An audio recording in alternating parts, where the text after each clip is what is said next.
আমি আল্লাহ রাব্বুল আলামিনের কাছে, মানুষ একান্তে দোয়া করে না, আমার কিছু একান্তের দোয়া আছে।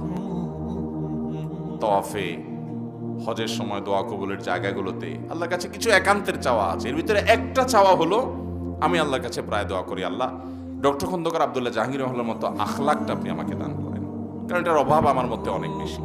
আল্লাহ তাআলা আমাদের সবাইকে দান করুন, বরং তার চাইতে আরো আখলাকি হওয়ার তৌফিক দান করুন। শুধু তিনি নন, বাংলাদেশে আরো বহু উলামা ইকরাম আছেন এরকম উন্নত আখলাকের, আছে না নাই? শেখ আব্দুর রাজ্জাক বিন ইউসুফ হাফিজাহুল্লাহ, ওনাকেও দেখবেন, ওনার চেহারাটা যখন মাথা চিন্তা করবেন দেখবেন যে হাসতেছে, ঠিক না? ঠিক।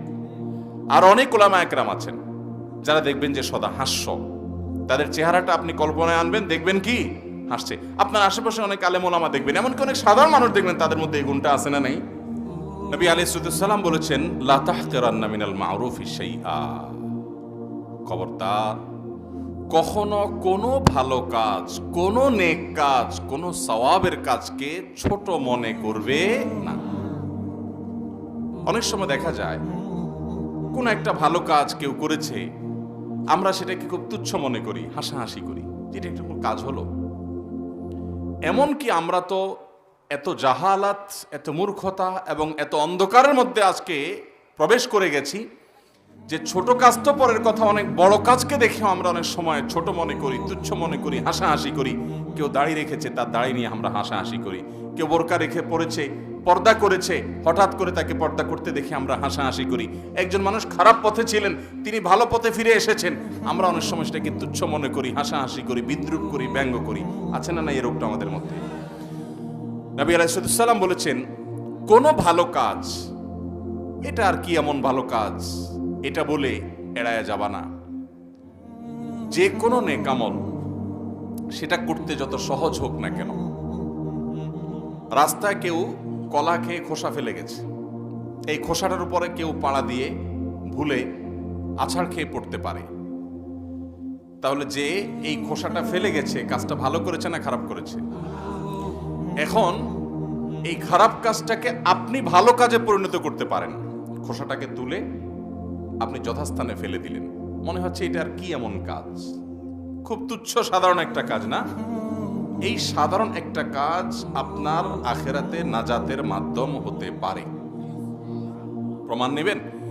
নবী করিম সাল্লাল্লাহু আলাইহি ওয়াসাল্লাম একটা হাদিস থেকে আমরা জানি, অনেক আগের যুগের কোন এক আল্লাহর বান্দা মানুষের চলাচলের পথে একটা গাছের ডাল বা গাছ বাঁকা হয়ে রাস্তার উপর পড়েছিল, যার কারণে মানুষ সে রাস্তা দিয়ে চলাচল করতে অসুবিধা হচ্ছিল, বিঘ্ন হচ্ছিল। আল্লাহর বান্দা সে গাছের এই যে ডিস্টার্ব হচ্ছিল গাছের কারণে, সেটাকে তিনি কেটে পরিষ্কার করে মানুষের চলাচলের পথটাকে স্বাভাবিক করে দিলেন, শুধুমাত্র মানুষের চলাচলের জন্য সুবিধা হয় সেজন্য। আল্লাহর কাছ থেকে আজর আশা করেছেন, দুনিয়ার মানুষের কাছে বাহবা পেতে চান নাই, গাল গল্প দেওয়ার জন্য না, ভোটের জন্য না, নোটের জন্য না, শুধু আল্লাহকে খুশি করার জন্য করেছেন। আমলটা খুবই সাধারণ, খুবই সাধারণ, খুব বেশি কষ্ট করতে হয়নি, সহজ একটা আমল। নবী আলাইহিস সালাম বলেছেন, আল্লাহর এই বান্দার এই আমলটা আল্লাহ তাআলা এত পছন্দ করেছেন যে এর উসিলাতে আল্লাহ তাআলা তাকে মাফ করে দিয়েছেন।